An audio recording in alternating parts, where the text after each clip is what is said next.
Pada episode sebelumnya, beberapa ahli tak tertandingi mengukir jalan masuk, mengubahnya menjadi tambang kuno. Tempat ini membuat yang lain berharap, dikelilingi oleh kabut misteri.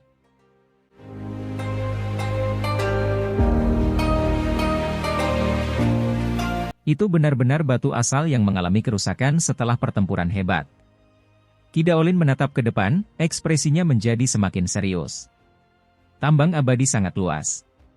Ada sepotong material batu asal yang sangat besar yang terlepas dari dinding gua. Ada banyak retakan di sepanjang permukaannya. Hal ini membuat imajinasi seseorang berkeliaran. Tabrakan seperti apa sebenarnya yang terjadi? Bahkan harta karun tertinggi yang terbuat dari batu asal pun hancur. Ini sepertinya tidak nyata. Asalnya benar-benar abadi, ada bersamaan dengan dunia, tidak membusuk selama puluhan ribu tahun, namun pada akhirnya, material abadi kelas atas ini masih pecah. Itu membuat imajinasi mereka berkeliaran, tapi di saat yang sama, mereka merasa takut. Kumpulkan. Meski retak, ia tetap merupakan material berharga ilahi di dunia luar. Saat memurnikan harta rahasia, meskipun sedikit ditambahkan, kualitasnya akan meningkat secara signifikan, kata Qi Daolin. Jika benda besar sepanjang 9 kaki ini dilelang di luar, pasti akan membuat orang lain terkejut. Sejak zaman kuno, tidak banyak batu asal yang muncul. Tentu saja, tidak mungkin benda ini bisa dimurnikan menjadi harta karun tertinggi, karena retakan di dalamnya lebih padat daripada sarang laba-laba. Sebelumnya ia mengalami serangan yang sangat kuat, meninggalkan kerusakan serius. Xi Hao langsung memasukkannya ke dalam kantong langit dan bumi dengan sedikit kesopanan. Saya punya firasat buruk. Perlawanan menjadi lebih kuat. Qi Daolin mengerutkan kening. Setelah kemajuan mereka, berbagai jejak pedang, dan bekas pedang pada material abadi menjadi semakin jelas. Ada tekanan yang sangat besar yang bahkan membuat ruang tampak buram. Xi Hao menghela nafas dalam hati. Tempat ini membuatnya merasa sedikit takut. Eksistensi terlarang macam apa yang menyebabkan perubahan seperti itu? Hanya sebuah gua biasa yang mereka buka sudah seperti ini, itu benar-benar sesuatu yang lain. Kemudian, beberapa ukiran kuno muncul di dinding gua. Mereka sangat misterius, mengeluarkan kabut. Ada penduduk asli kuno, dan bahkan ada semua jenis makhluk aneh yang belum pernah mereka lihat sebelumnya. Tidak bagus, misteri besar Dao yang terkandung dalam pola ini bahkan lebih kuat. Qi Daolin memperlambat langkahnya, wajahnya menjadi serius, keringat bahkan muncul di dahinya. Cahaya cemerlang muncul dari pupil matanya. Dia mengedarkan seni surga ke-8 ke-9 untuk melawannya dengan seluruh kekuatannya. Ada satu patung di mana penduduk asli memegang pedang, dan pada saat ini, secara tak terduga patung itu meletus dengan energi pedang yang menembus keluar. Cahaya pedang itu seperti pelangi saat menembus kehampaan. Xi Hao tercengang. Ini terlalu tidak biasa. Historis. Sungguh tidak terbayangkan. Seberapa kuatkah orang yang menciptakan tempat ini, bahkan patung yang terukir pun begitu menakutkan? Bahkan Qi Daolin yang dingin hanya menghindarinya, tidak memutuskan untuk menghadapinya secara langsung. Untungnya hanya penduduk asli yang memegang pedang. Qi Daolin menyeka keringatnya. Xi Hao terdiam. Jika itu adalah makhluk abadi sejati yang memegang pedang ajaib, apakah ia akan melepaskan cahaya abadi? Ini bukan sepenuhnya mustahil, karena patung-patung ini memiliki makna Dao yang sebenarnya. Segera setelah itu, ekspresi Dao Master Qi menjadi jelek, karena pedang di patung ini patah. Batu berukir itu sudah lama rusak. Ini hanyalah patung abadi perang. Jika seseorang berkultivasi di sini, memahami sepenuhnya jejak pedang, bekas luka pedang, dan berbagai patung makhluk purba, itu pasti akan bermanfaat bagi mereka sepanjang hidup mereka, Xi Hao berkata dalam hati dengan tenang. Bahkan di era kuno abadi, saya khawatir ini masih menjadi tempat yang tangguh. Qi Daolin menganggukkan kepalanya dengan serius.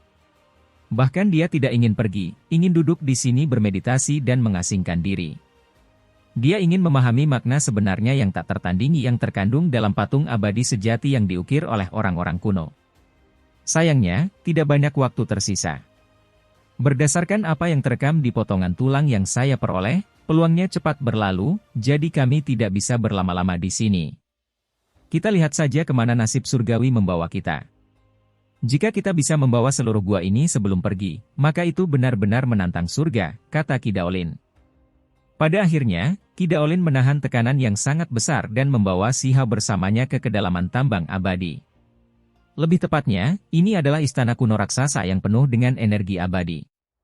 Tempat ini terlalu misterius, putih bersih dan dikelilingi kabut. Seolah-olah mereka memasuki kediaman manusia abadi, menghirup udara yang cukup untuk membuat seluruh tubuh merasa rileks, tubuh mereka bersinar dengan hujan cahaya, seolah-olah mereka akan naik ke surga. Tempat kuno ilahi yang luar biasa. Benar-benar tidak terbayangkan. Bahkan mata Dao Master Qi melebar, membuat penilaian ini. Istana itu terpencil dan sunyi, sangat besar.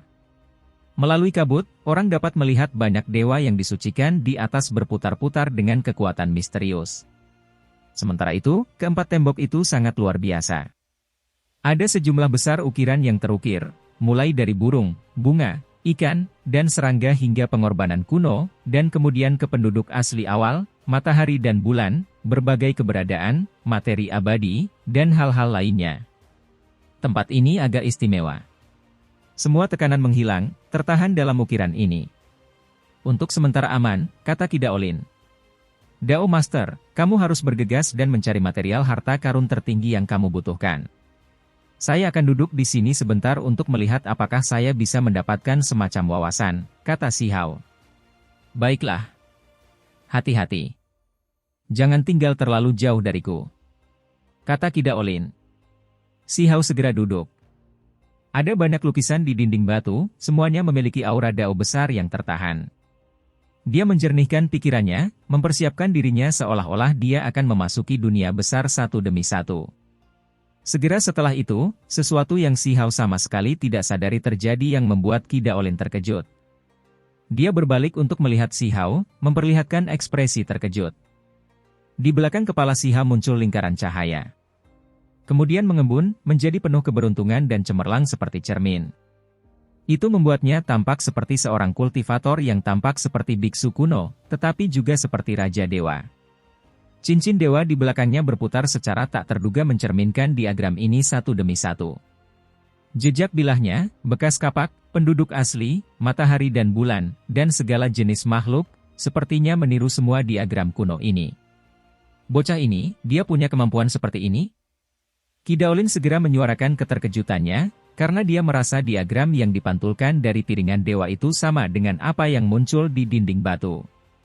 Mereka mengandung sejumlah besar makna Dao yang sebenarnya. Tuan Dao, apa yang kamu katakan? Si Hao bingung, mengangkat kepalanya untuk melihat Ki Daolin. Saat dia berbicara, cermin di belakangnya menghilang. Dia sama sekali tidak menyadari keberadaannya. Ki Daolin terkejut, lalu dia berkata, tidak masalah, lanjutkan, jangan khawatirkan aku. Jangan mengalihkan perhatian. Anda sebaiknya berkultivasi seperti sebelumnya. Hasilnya, segera setelah itu, ketika Si Hao mulai berpikir dan memahami, piringan simbol itu muncul lagi di belakang kepalanya, tampak seperti cermin yang berharga. Itu mencerminkan berbagai diagram kuno di dalam gua, menerangi Dao besar mereka. Murid Ki Daolin dengan cepat menyusut, menatap cermin itu seperti piringan dewa. Dia sepertinya menyadari sesuatu, tapi dia tidak membuka mulutnya. Segera setelah itu, dia berbalik untuk pergi, takut kehabisan waktu. Dia harus bertindak cepat, jadi dia bergegas menuju dewa yang disucikan di depannya. Segera setelah itu, Si Hao memeriksa semua patung kuno ini sekali. Sementara itu, cahaya misterius yang muncul di belakangnya seolah mampu menerangi langit, memantulkan seluruh diagram.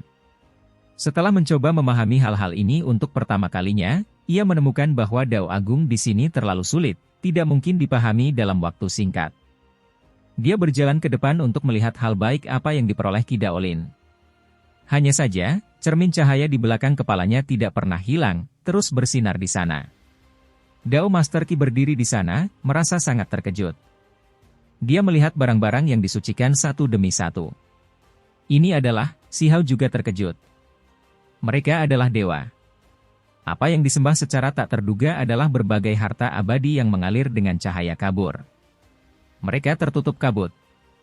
Adegan itu sangat mengejutkan. Pantas saja disebut tambang abadi, ternyata seperti ini. Dao Master Qi menghela nafas dan berkata, deretan item ini, semuanya mengguncang masa lalu dan masa kini.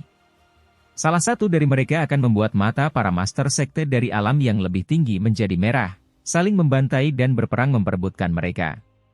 Batu patahan surga, batu dunia, batu asal, hanya dengan melihat secara acak, seseorang akan melihat 4 atau 5 material harta karun tertinggi yang hanya tercatat di buku tulang dan sulit ditemukan di dunia nyata. Xiao juga terkejut. Itu semua adalah inti kasar untuk harta karun tertinggi. Salah satu dari mereka yang acak memiliki nilai yang tak ternilai. Qi Daolin tergerak. Lengan bajunya yang besar bergerak, hendak mengambil semuanya, tapi cahaya dan bayangan pecah, dan seperti energi yang mendesis, mereka menghilang, tidak berubah menjadi apapun. Kini tidak ada lagi yang tersisa. Apa? Sebuah ilusi? Mereka sudah diambil oleh seseorang? Pembuluh darah muncul di dahinya. Sayang sekali. Jelas sekali bahwa bahkan di era kuno abadi, tempat ini adalah istana suci yang menyediakan semua jenis material abadi yang tak tertandingi. Di sini, Xiao menunjuk. Ada beberapa bahan di sisi lain yang juga membuat mata menjadi merah. Emas kuno, 5 fase emas, emas abadi Luo Agung, seolah-olah ada api yang melompat-lompat di mata Qi Daolin. Pikirannya naik turun dengan hebat, sulit mengendalikan dirinya sendiri. Gerakan lengan bajunya yang hebat, namun sebagai hasilnya, seperti yang terjadi sekarang, mendesis ke dalam ketiadaan. Hanya ketika tangannya pergi barulah mereka muncul kembali. Tercela. Qi Daolin mengeluarkan raungan rendah. Bahkan Xiao merasa sangat menyesal. Dia memasuki gunung yang berharga, tetapi dia tidak dapat memperoleh apapun. Tidak ada yang lebih buruk dari ini. Itu membuat guru dan muridnya merasa sangat frustrasi. Tanduk naga sejati, paruh Phoenix. Guru dan muridnya akan menjadi gila. Harta karun yang mereka lihat sungguh tak terbayangkan, semuanya hanya muncul dalam legenda. Yang disayangkan adalah Qi Daolin gagal mendapatkannya. Jangan bilang kalau tempat ini benar-benar kosong. Jika itu masalahnya, aku harus menghancurkan seluruh tempat ini.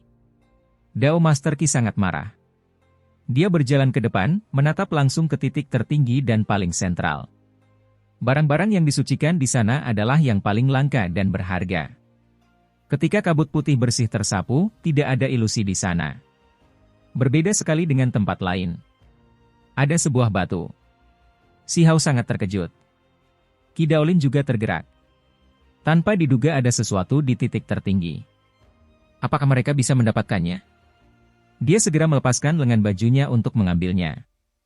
Segera setelah itu, wajahnya menunduk.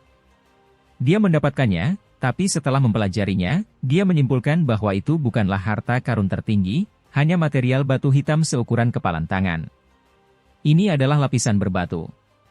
Sebuah material berharga sebelumnya dibungkus oleh batu hitam ini dan dipuja di titik pusat tertinggi, tapi material itu menghilang. Qi Daolin sangat marah.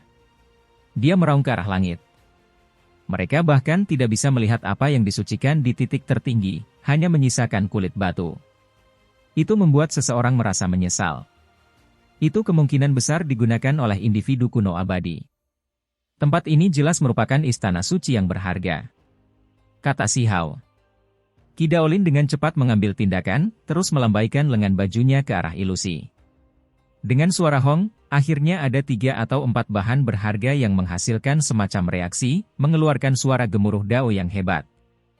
Hanya saja, materi ilahi ini semuanya tersegel.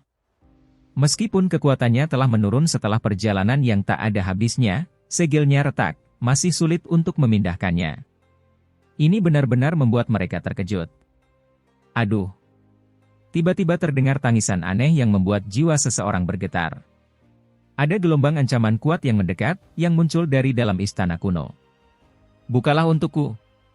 Qi Daolin meraung, menggunakan seni 8 surga ke-9.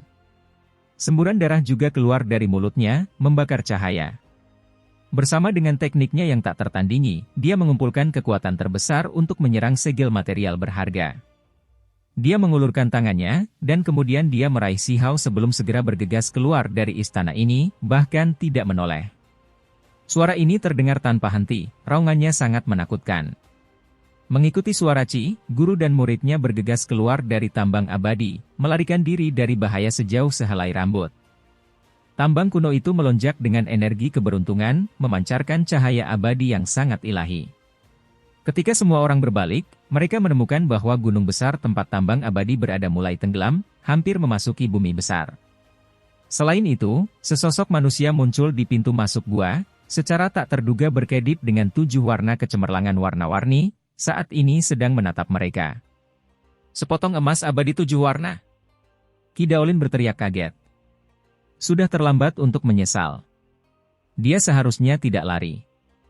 Dia awalnya mengira itu adalah sesuatu yang aneh, tidak pernah menyangka bahwa itu adalah inti harta karun tertinggi. Tuan Dao, jangan merasa menyesal. Emas abadi itu tampaknya telah mengembangkan kecerdasan. Lihatlah bagaimana dia dalam wujud manusia, seperti seorang wanita. Jadi bagaimana kalau itu dalam bentuk manusia? Ki Daolin sangat marah. Itu karena dibandingkan dengan benda di tangannya, perbedaan pancarannya terlalu besar. Si Hao terdiam. Dia merasa bahwa emas abadi jelas sangat luar biasa, dan Ki Daolin mungkin belum tentu mampu menghadapinya. Namun, karena suatu alasan, dia tidak keluar dari gua kuno itu. Dan jelas bahwa jika mereka ingin membawa pergi gunung besar dan tambang abadi, hal itu tidak mungkin lagi. Benar saja, seperti yang tercatat di buku tulang, peluangnya cepat berlalu.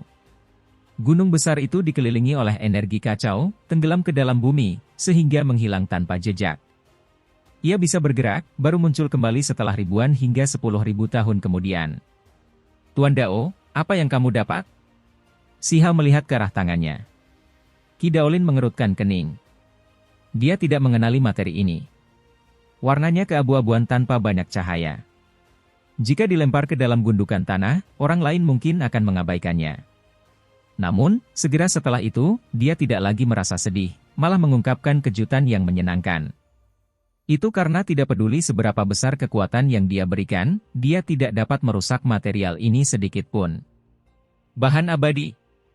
Dia dengan berani sampai pada kesimpulan ini. Material ini adalah material surgawi yang bukan terbuat dari logam atau batu. Itu luar biasa kokoh, seukuran kepala seseorang. Itu cukup untuk menciptakan harta karun rahasia.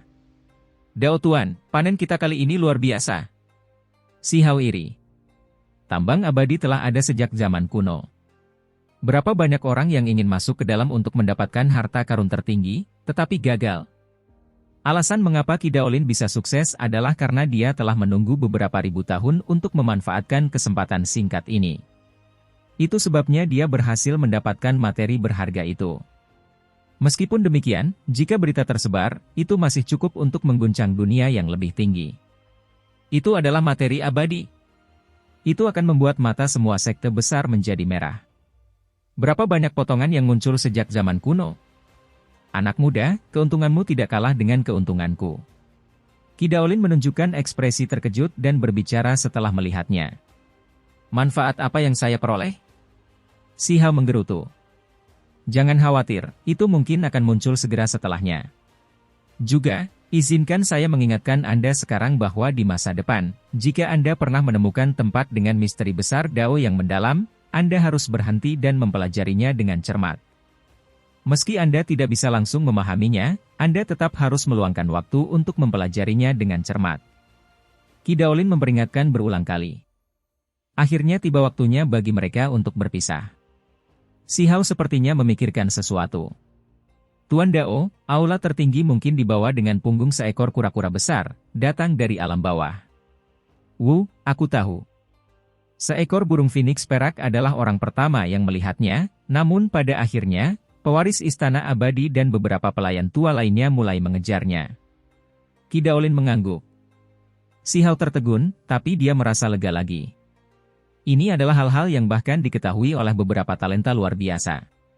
Saat itu, mereka mengejar wanita berambut perak bersama-sama, jadi bagaimana mungkin Ki Daolin tidak menyadarinya? Dia pastinya menyelidiki masalah ini lebih dekat daripada orang lain. Saya pasti akan membuat warisan itu muncul kembali. Seluruh tubuh Ki Daolin bersinar, matanya tegas, membara dengan gairah yang tak tertandingi. Kemudian, dia merobek kekosongan dan langsung pergi. Si Hao kemudian melanjutkan perjalanannya juga, berangkat dari Provinsi Api, Provinsi Dewi, daerah ini. Dia pun melanjutkan perjalanannya.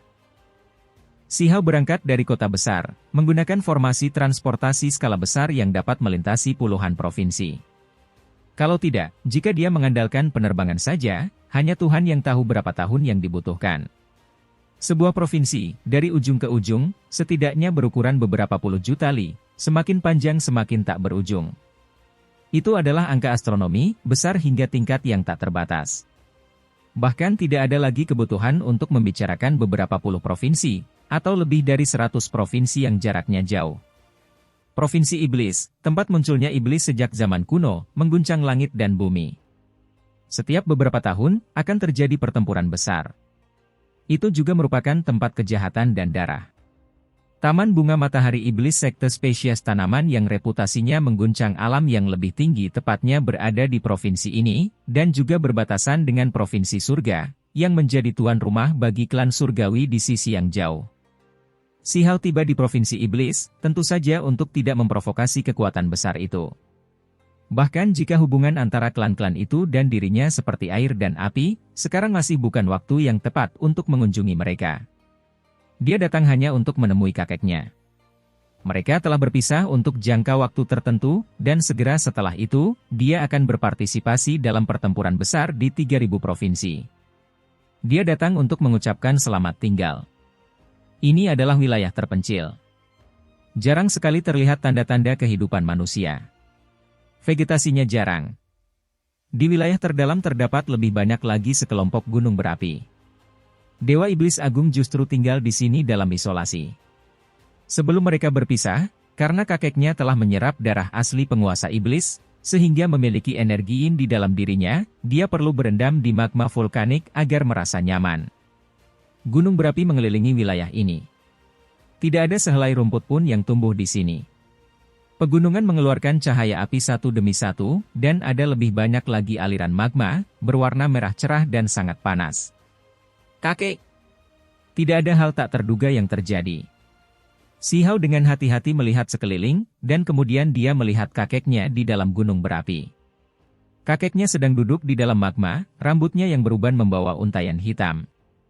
Dia duduk, tetapi ketika dia mendengar teriakan itu, dia terbangun, dan segera mengungkapkan kegembiraan yang luar biasa. Nah! Dia berjalan mendekat. Dia mengenakan pakaian abu-abu, bergegas dengan cepat, wajahnya penuh kebahagiaan. Tempat ini terisolasi dari dunia, jadi dia tidak tahu apa yang dialami si Hao. Namun, bisa bertemu lagi dengan begitu cepat masih merupakan sesuatu yang membuat saya merasa bersyukur dan terharu. Pada akhirnya, darah masih lebih kental daripada air. Kakek, kulitmu terlihat jauh lebih baik, rambut putihmu bahkan menjadi hitam. Saat aku bertemu denganmu lagi, apakah kamu akan langsung menjadi pemuda? Si Hao sangat bersemangat, bercanda dengan kakeknya. Haha, suasana hati kakek sangat baik. Energi di tubuhnya hampir seluruhnya dikeluarkan. Dia juga mengulurkan tangannya sendiri agar cucunya dapat melihatnya. Ah, itu tumbuh kembali. Ini terlalu bagus. Si Hao sangat gembira. Lengan kakek yang patah akhirnya tumbuh kembali, tidak lagi lumpuh. Begitu seseorang mencapai alam pakar tertinggi, mereka dapat menumbuhkan kembali anggota tubuhnya, tidak memerlukan banyak waktu untuk melakukannya. Nak, kamu kembali begitu cepat. Apa yang akhirnya kamu temui di luar? Kakek bertanya. Tidak ada banyak masalah. Saya makan dengan baik, tidur nyenyak, dan bahkan menemukan banyak peluang alam yang luar biasa. Si Hao takut kakeknya akan khawatir, jadi dia tidak membicarakan berbagai hal yang menyedihkan. Bocah bau, masih ingin menyembunyikan sesuatu dariku. Dari penampilan Anda sengaja hanya memberitakan kabar baik. Bicara saja semuanya, kakek bukanlah orang luar. Mata kakek dalam, seolah bisa melihat semuanya. Ketika si Hao dengan jujur berbicara tentang semua yang dia alami selama periode waktu ini, kakek menjadi sangat marah. Klan surgawi sudah keterlaluan. Di saat yang sama, dia juga bersyukur. Cucunya memperoleh seorang guru yang tangguh. Kakek dan cucu itu punya banyak hal untuk dibicarakan, satu obrolan membawa mereka hingga larut malam. Si Hao memberitahu kakeknya bahwa dia akan segera bergabung dalam pertempuran besar para jenius, dan kali ini dia mungkin akan pergi selama bertahun-tahun. Hao, kamu harus berhati-hati. Kami tidak membutuhkan peringkat, kami hanya perlu hidup. Dia adalah seorang pria baja, tetapi pada saat itu juga, air mata yang lama hampir mengalir. Si Hao juga merasakan hidungnya menjadi sakit. Dia memeluk kakeknya dan berkata, "Kakek, jangan khawatir. Saya pasti akan kembali hidup-hidup. Tidak ada yang bisa berurusan denganku." Meski bukan untuk orang lain, hanya untuk kakeknya saja, dia akan menjaga dirinya tetap aman dan kembali hidup. "Bawakan ini." Kakek mengeluarkan catatan primordial sejati dan diagram 10.000 roh, lalu menyuruhnya membawanya. Setelah berulang kali mempelajarinya, dia merasa tulang putih berkilau seukuran telapak tangan ini sungguh luar biasa. Mungkin bisa menunjukkan beberapa kegunaan. Si Hao mengangguk, membawanya. Itu karena di Gunung Binatang Makam Barat di wilayah gurun, diagram ini telah menunjukkan beberapa perubahan, menunjukkan beberapa kualitas luar biasa. "Kakek, ini adalah batu amanat surga." Dia ingin memberikan ini kepada kakeknya. Jika benda ini masih bisa digabungkan, maka itu akan memungkinkanmu untuk meningkatkan satu langkah lebih jauh. Sayang sekali. Kakek menggelengkan kepalanya, mengatakan dia tidak menginginkannya. Setelah batu mandat surga memilih seseorang, meskipun batu itu dikeluarkan, batu itu tidak akan memilih orang lain untuk digabungkan. Itu tidak bisa menampilkan evolusi yang sempurna. Si Hao langsung membelah batu mandat surga menjadi dua, dan menyerahkan setengahnya ke tangan kakeknya. Meskipun tidak bisa menyatu dengan yang lain, benda ini masih bisa dihancurkan menjadi bubuk dan digunakan seperti obat surgawi yang berharga. Saat tiba waktunya berpisah, keduanya enggan. Terlalu banyak hal untuk dibicarakan. Benar, Hao-er, tempat ini mungkin memiliki api kuno, alasan mengapa ada begitu banyak gunung berapi di sini. Kakek memberitahunya, ingin cucunya tetap tinggal dan mengumpulkan benih api itu untuk meningkatkan kekuatannya. "Tidak perlu, aku akan memikirkan metode lain." Si Hao menggelengkan kepalanya. Dia juga mewariskan semua bahasa pengorbanan kuno abadi kepada kakeknya. Jika ada karma, dia mungkin bisa mendapatkan api kuno itu. Akhirnya tibalah waktunya untuk berpisah. Kakek dan cucunya tidak bisa menahan tangis. Pasalnya setelah mereka berpisah kali ini, tidak diketahui kapan mereka akan bertemu lagi. Mungkin butuh beberapa tahun, mungkin 100 tahun.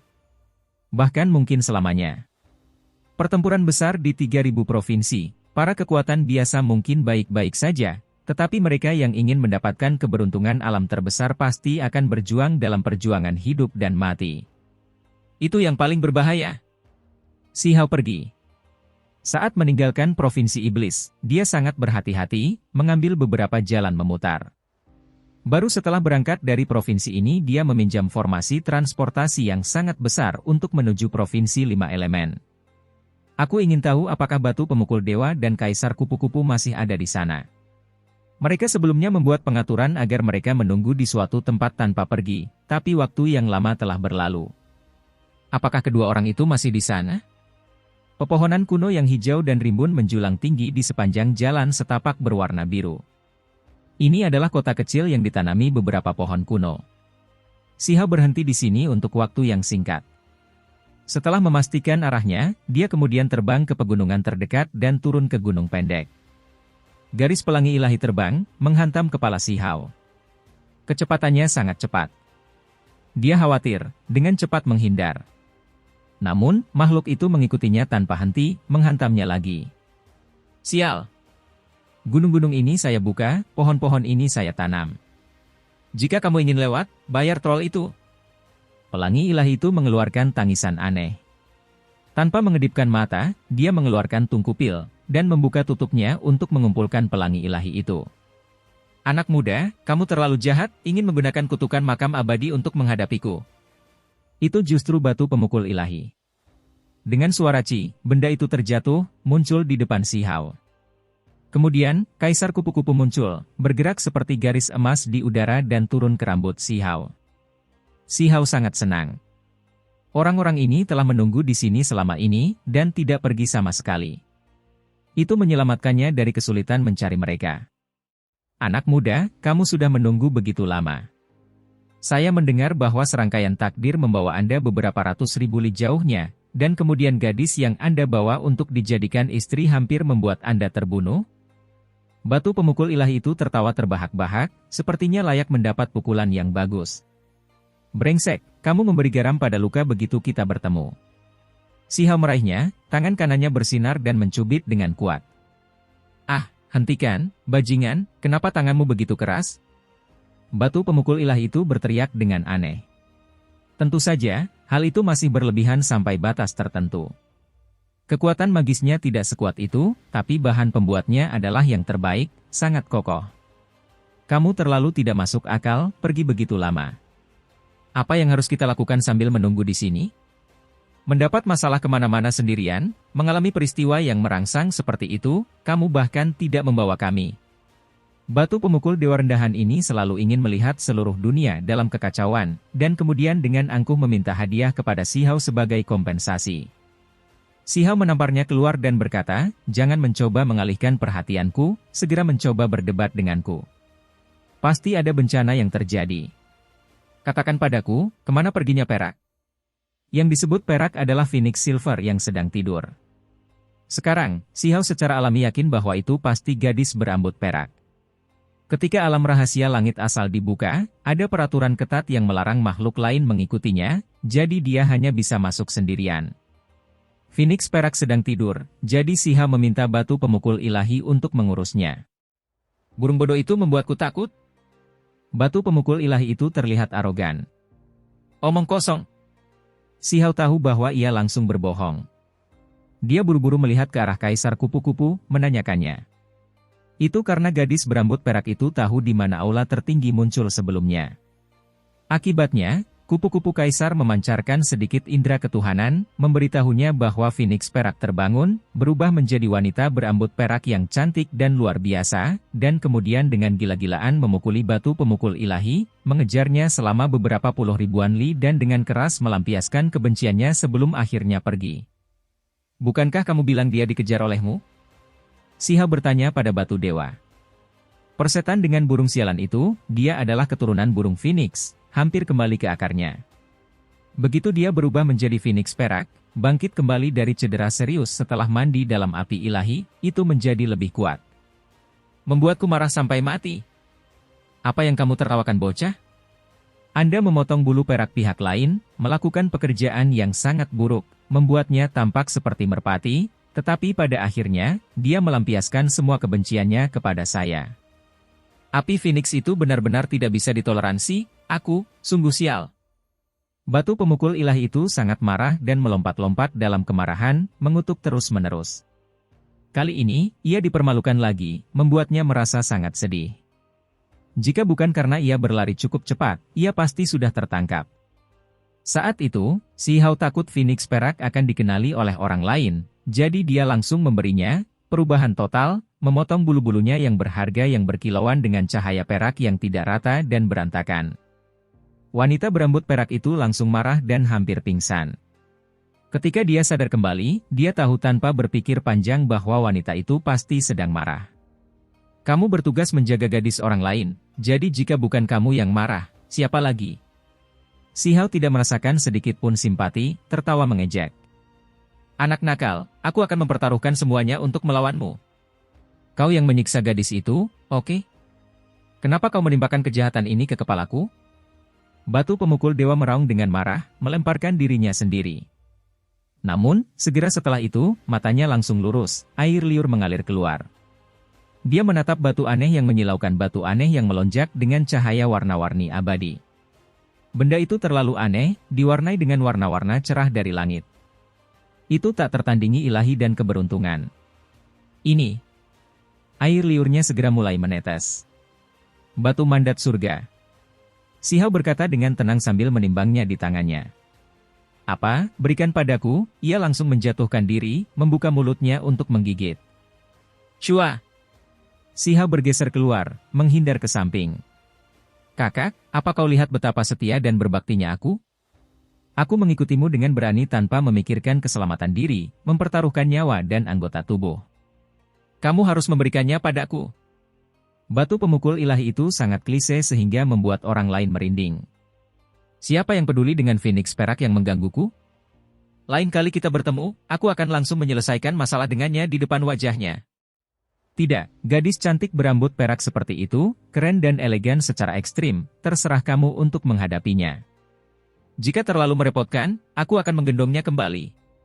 Kamu bahkan membantunya merapikan bulu peraknya, secara pribadi melakukan pekerjaan itu. Hal semacam ini aku berjanji akan memberitahukannya kepada seluruh dunia, membiarkan semua orang di bawah langit tahu, membuatnya tidak punya pilihan selain menikah denganmu. Kekacauan apa yang kamu ucapkan, benar-benar tidak masuk akal. Tidak bisakah kamu tidak membuatku lebih banyak masalah? Si Hao memelototinya. Orang ini jelas-jelas mencoba mencari perhatian melalui ancaman. Si Hao membagi batu mandat surga menjadi dua, memberikan setengahnya pada kakeknya. Setengah sisanya justru untuk batu pemukul dewa. Kakak, kau terlalu hebat. Sayangnya, saya laki-laki, kalau tidak, saya akan mengabdikan diri sepenuhnya untuk Anda.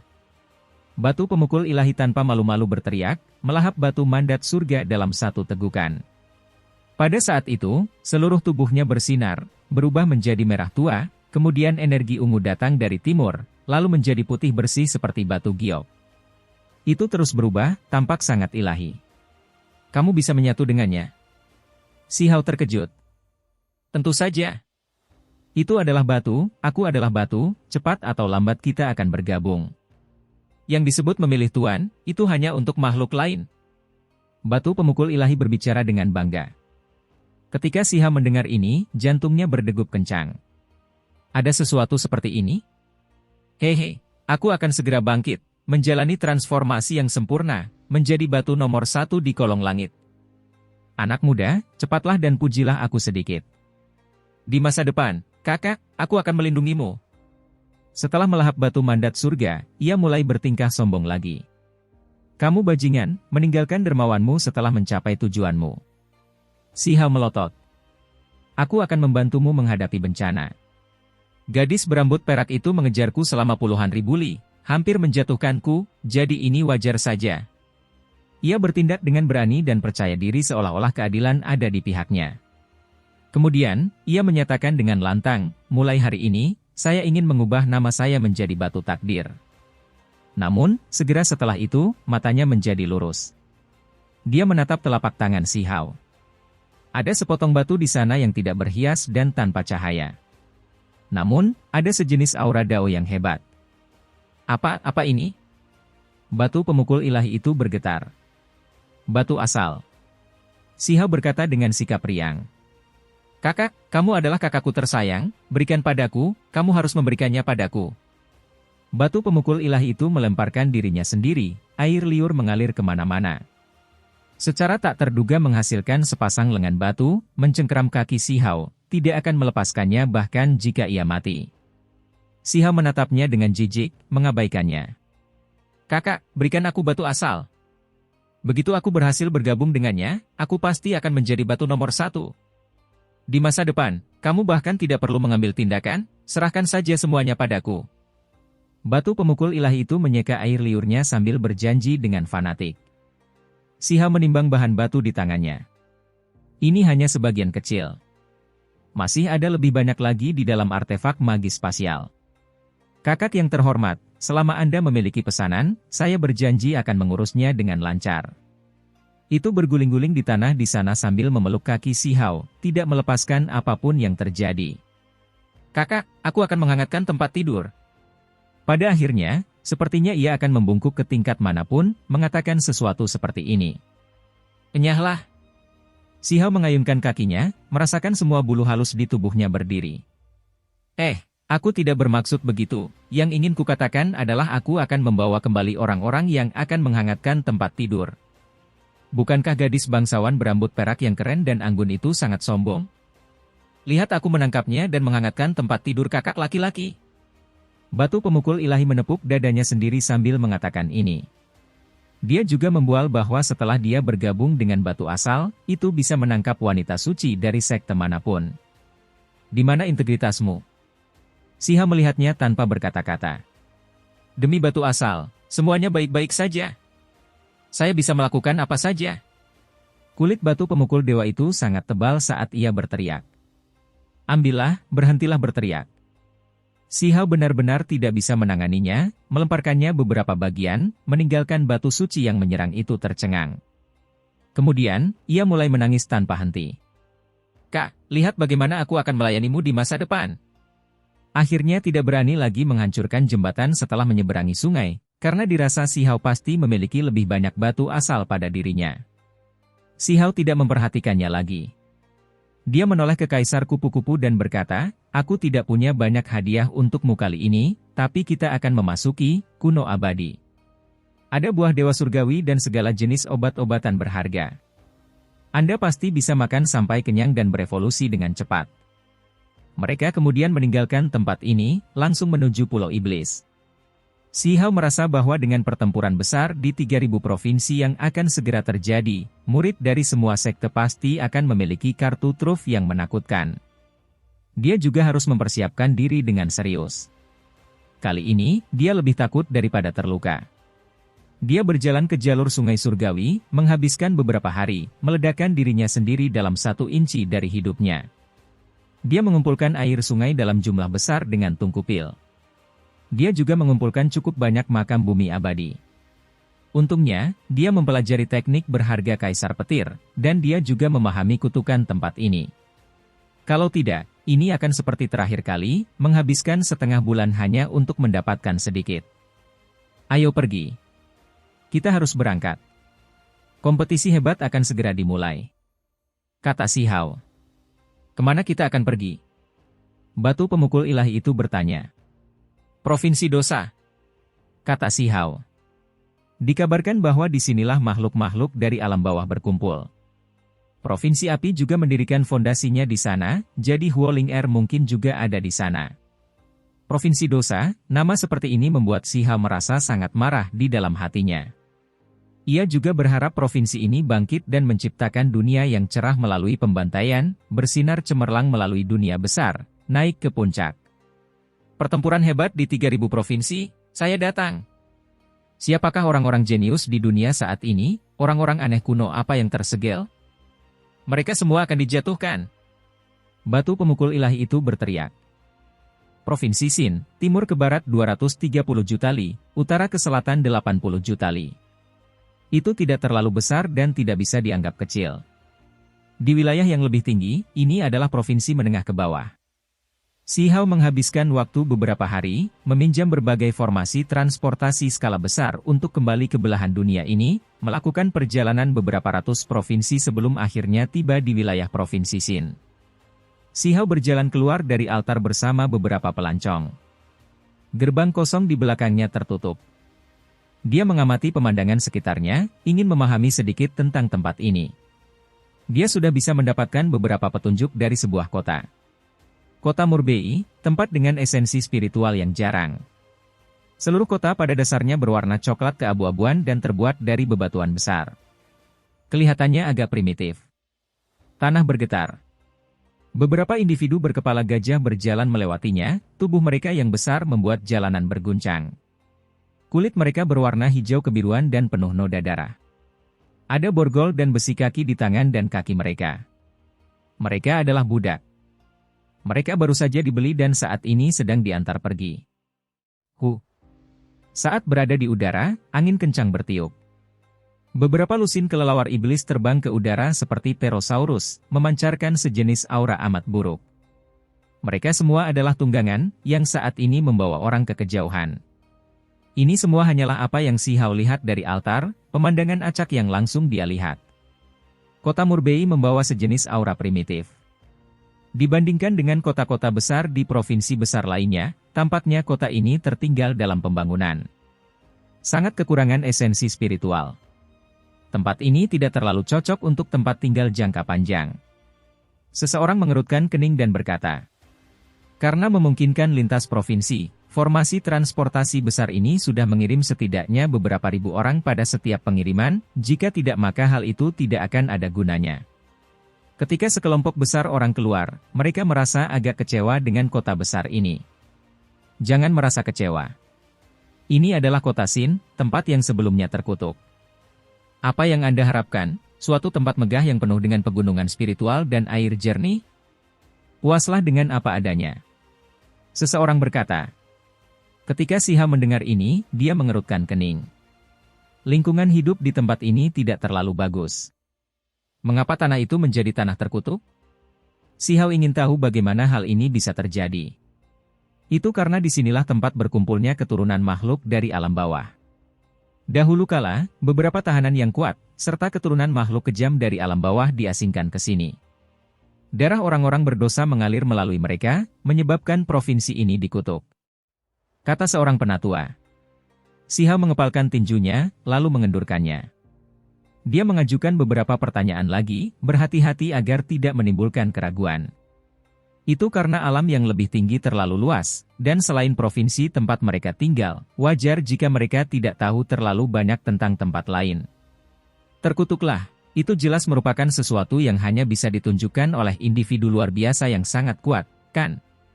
Yang lain tertarik. Pertanyaan ini sebaiknya kita hindari.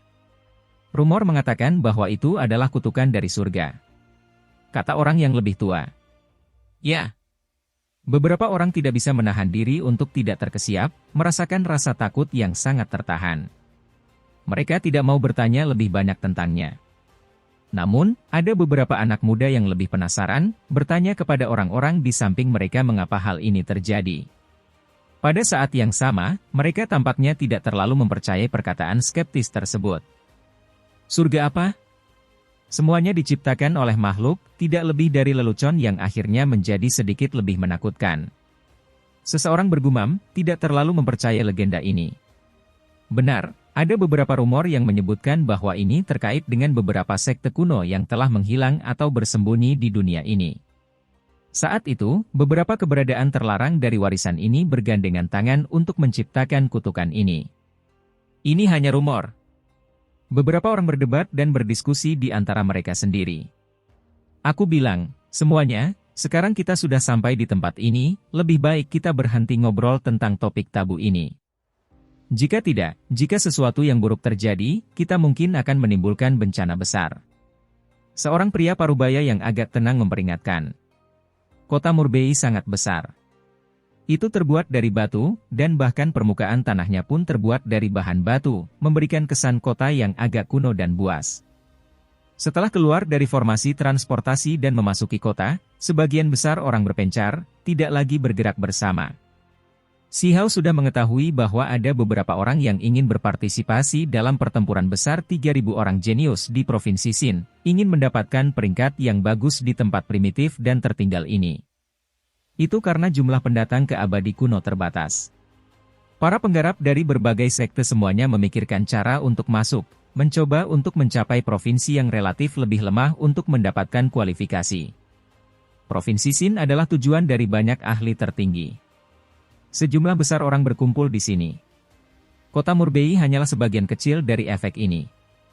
Kota-kota lain di provinsi ini sudah dipenuhi orang luar, sehingga sulit bagi provinsi ini untuk kembali damai.